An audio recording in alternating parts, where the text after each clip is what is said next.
Salmos 20. O Senhor te ouça no dia da angústia. O nome do Deus de Jacó te proteja.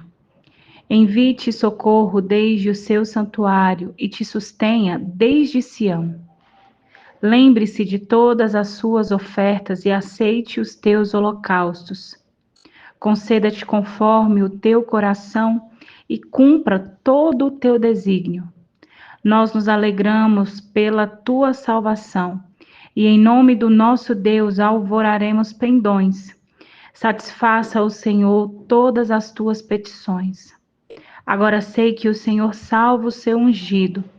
Ele o ouvirá desde o seu santo céu, com a força salvadora da sua destra. Uns confiam em carros e outros em cavalos, mas nós faremos menção do nome do Senhor nosso Deus. Uns encurvam-se e caem, mas nós nos levantamos e estamos de pé. Salva-nos, Senhor. Ouça-nos o Rei quando clamarmos. Meus amados e queridos irmãos, eu vos saúdo com a paz do Senhor Jesus. Aqui é o presbítero Renato da Igreja Brasil para Cristo de Formosa. Agradeço a Deus pela oportunidade, ao pastor Gideon Júnior, nosso presidente, ao pastor Arnaud, meu pastor dirigente, e peço a Deus para que abra o nosso entendimento, para que nós possamos compreender o Salmo de número 20, e nós podemos interpretar este Salmo como uma oração em que o povo se reúne coletivamente com o propósito de interceder, de buscar o favor de Deus, para com o rei e seu exército, antes de uma grande batalha que eles deveriam enfrentar. Este salmo expressa a confiança do povo em Deus para garantir a vitória, refletindo a tradição de apoio e incentivo entre os israelitas.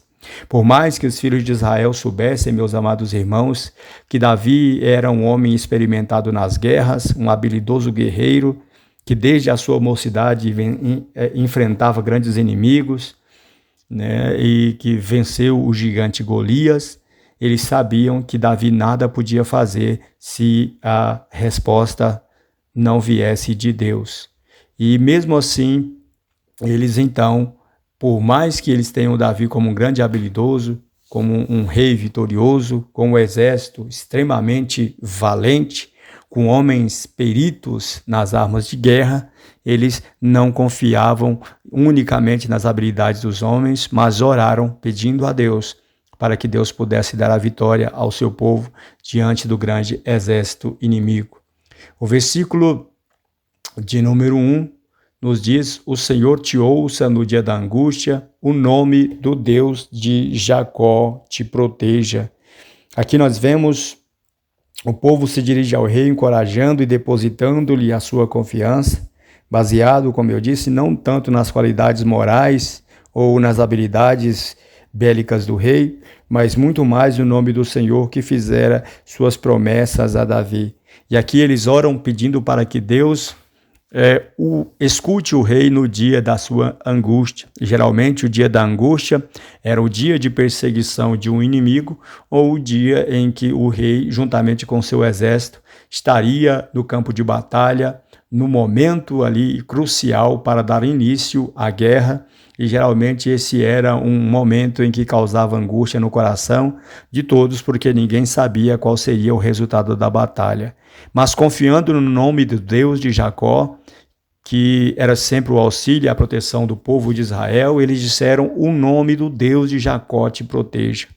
Esse Deus que protegeu Jacó em suas peregrinações, que protegeu Israel quando estava no Egito, que protegeu Israel quando estava no deserto e fez grandes maravilhas no meio deste povo, era no nome desse Deus Todo-Poderoso que o povo de Israel se dirigia para pedir a proteção do rei. Este versículo introduz o tema do Salmo, que é uma súplica em tempos de dificuldade. O dia da angústia representa momentos de crise e invocar o nome do Deus de Jacó enfatiza a relação histórica de Deus com Israel, simbolizando proteção e auxílio.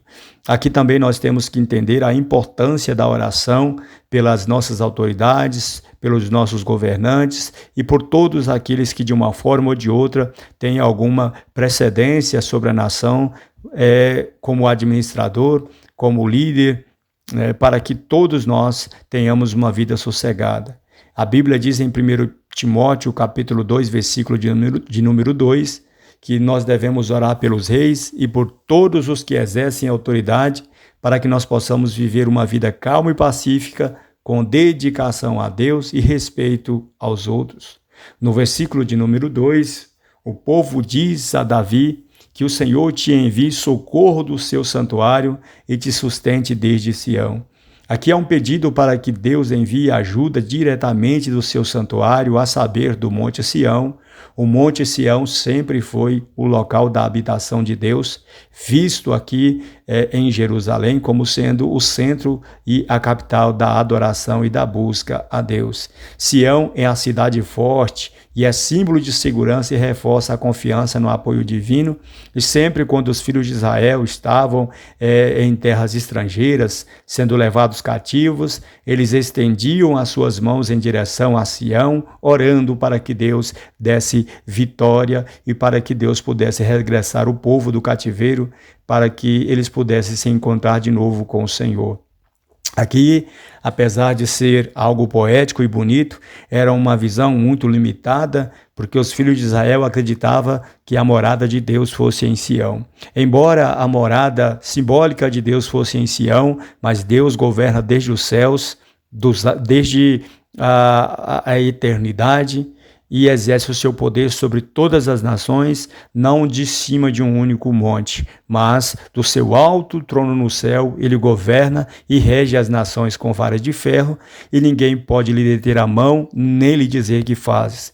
Mas Sião sempre foi visto como a cidadela de Deus, como o local da habitação de Deus, porque a arca da aliança geralmente estava no templo do Senhor, embora nós saibamos que aqui, neste momento da história, ainda não se existia um templo construído tão suntuoso como era o templo de Jerusalém, nos dias de Salomão, e todos nós sabemos que foi Davi quem fez os preparativos para a construção do templo, mas aqui também nós entendemos que Davi, em sua casa em Jerusalém, ele faz um tabernáculo ao Senhor, e neste tabernáculo ali estava a Arca da Aliança, livre de qualquer empecilho, livre de qualquer obstáculo, e todo o povo se reunia diante de Deus no tabernáculo de Davi para fazer orações, para cantar louvores e para adorar a Deus, expressando a sua confiança.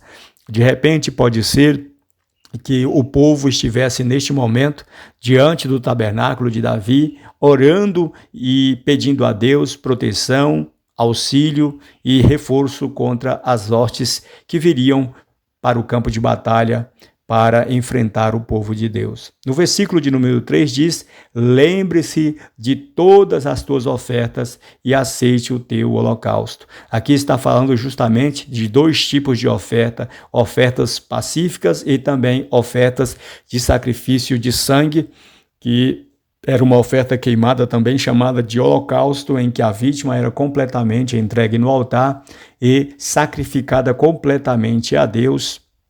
E isto representa uma entrega total ao Senhor. E aqui o povo estava pedindo para que as ofertas de Davi e os sacrifícios de holocaustos subissem para a memória diante de Deus, e que Deus, no momento apropriado, atendesse e atentasse para Davi e se lembrasse de todos os benefícios, de toda a bondade do rei, de todo o seu compromisso na adoração a Deus. Aqui nós entendemos, a palavra de Deus diz que os verdadeiros adoradores adorarão a Deus em espírito e em verdade.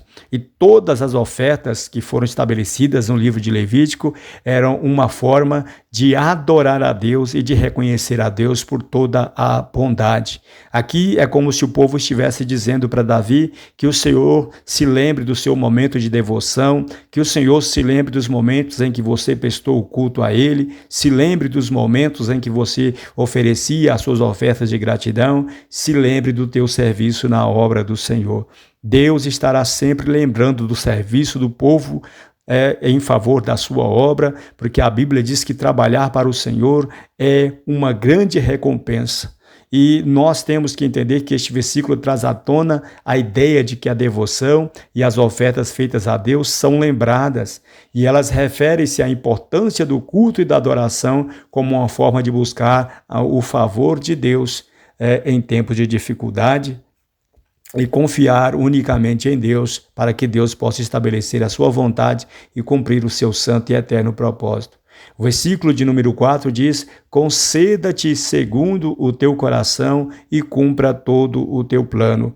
A Bíblia nos diz que o Senhor sonda os nossos corações, Ele conhece a nossa mente, Ele conhece as nossas intenções, conhece os nossos propósitos, os nossos planos.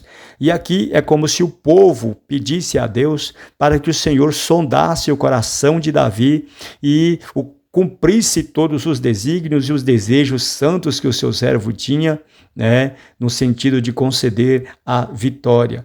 A Bíblia diz no Salmo de número 37, versículo de número 5, entrega o teu caminho ao Senhor, confia nele e ele tudo fará. Salmo 119 diz que o Senhor sonda o nosso coração e nos conhece, e que ainda que saia a palavra da nossa boca, Deus já conhece tudo aquilo que nós vamos dizer. O Senhor sabe dos nossos planos. A Bíblia diz que o coração do homem pode fazer planos, mas a resposta certa vem dos lábios de Deus.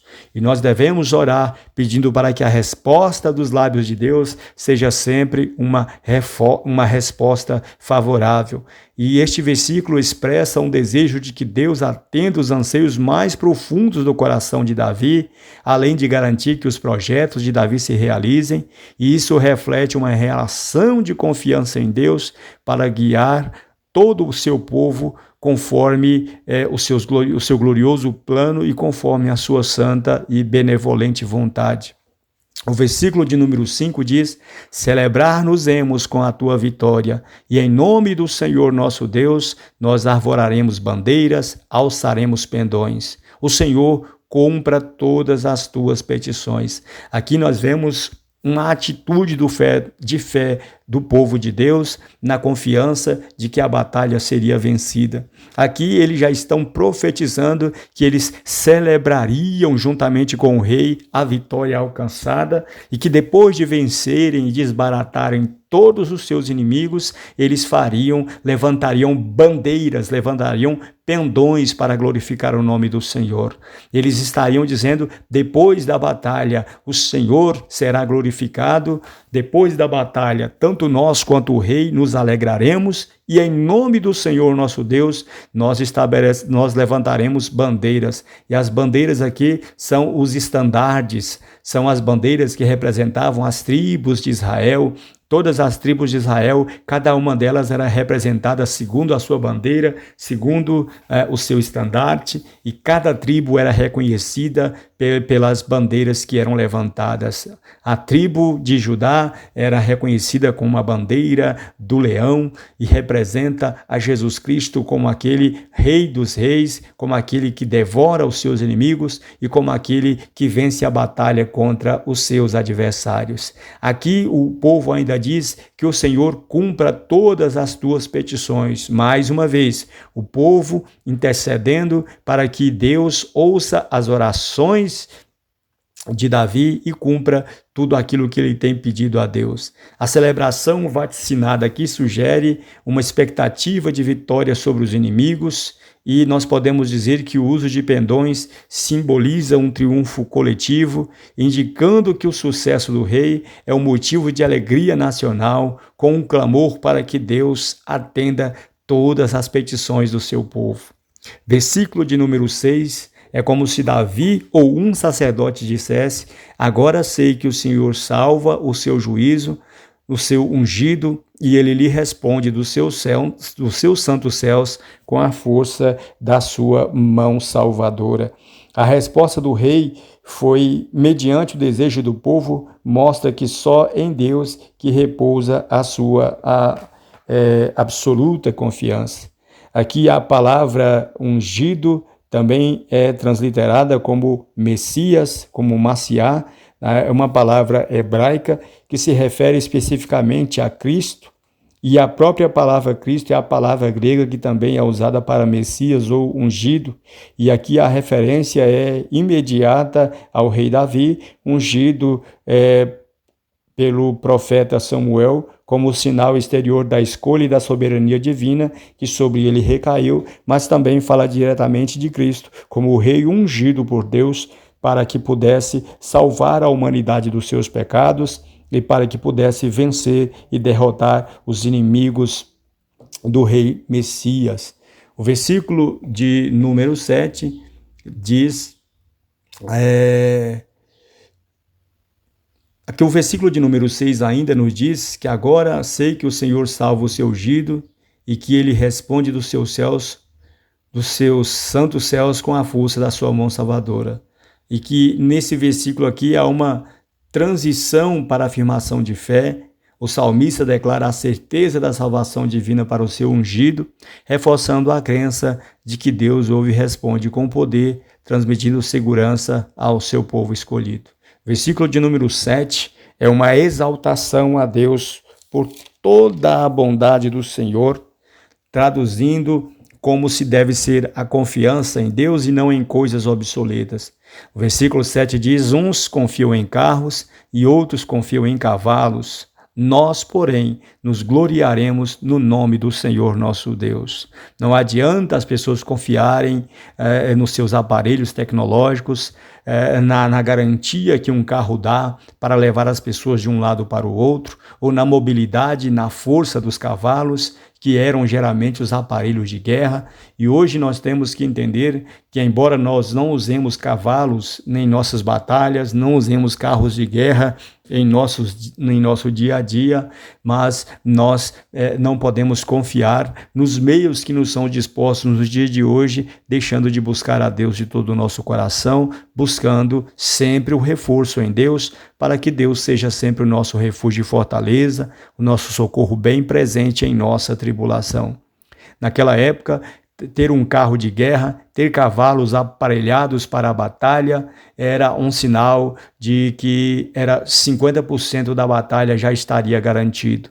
Mas enquanto as nações confiavam nos seus carros, outros nos seus cavalos e cavaleiros, eles confiavam em Deus, que era capaz de derrubar os carros, jarretar os cavalos e dar vitória até ao homem que estaria lutando a pé. Aqui é feito um contraste entre a confiança em meios humanos, cavalos e guerras, símbolos do poderio militar, e a confiança em Deus. A glória no nome de Deus, irmãos, reafirma a dependência espiritual e a verdadeira força de Israel e também de Davi no dia da batalha. O versículo de número 8 diz: eles se encurvam e caem, nós, porém, nos levantamos e firmes estamos. Aqui este versículo destaca o resultado final das duas confianças. Enquanto os que confiam em carros e cavalos, recursos humanos falham, sucumbem, solapam na guerra, no campo de batalha, aqueles que confiaram unicamente no poder e na poderosa mão de Deus saíram firmes e vitoriosos nas suas batalhas. Nós temos que ter as nossas experiências com Deus e entender que não adianta nós queremos dar ajuda a Deus confiando em nossos próprios meios, em nossos próprios recursos, mas nós temos que confiar que Deus, Ele é um Pai bondoso e misericordioso, e que Ele sempre tem o melhor para fazer em função do seu povo. Não sejamos como os ímpios que confiam nas suas próprias forças, que confiam nos seus falsos deuses, que confiam no braço da sua carne, nas suas ilusões, mas devemos ser como Davi e como os filhos de Israel, que confiam unicamente em Deus e por isso arvorarão pendões e levantarão as mãos firmes e glorificarão o nome do Senhor. Já o versículo de número 9, aqui o salmista diz: o Senhor, salva, Senhor, que o Rei nos responda no dia em que o invocarmos. É como se dissesse aqui: embora eu seja o Rei, mas Tu és o Senhor, o Rei, que nos responde no dia da nossa angústia e que está conosco sempre quando nós o invocarmos. O Salmo conclui com um apelo direto a Deus pela salvação. A invocação do rei mostra não só uma súplica por socorro, mas também uma esperança na resposta imediata de Deus em tempos de necessidade. Portanto, irmãos, o Salmo 20 apresenta um tema de fé inabalável em tempos de angústia, de calamidade, revelando a importância da devoção, da confiança em Deus e da expectativa de vitória por ter Deus como nosso socorro. Ele serve como um lembrete para que nós, como crentes, mesmo nas lutas, a verdadeira ajuda e salvação, ela vem única e exclusivamente do Senhor. Findo aqui, então, os comentários deste salmo, e agradeço a todos, por ter nos ouvido até aqui. Deus vos abençoe em nome de Jesus.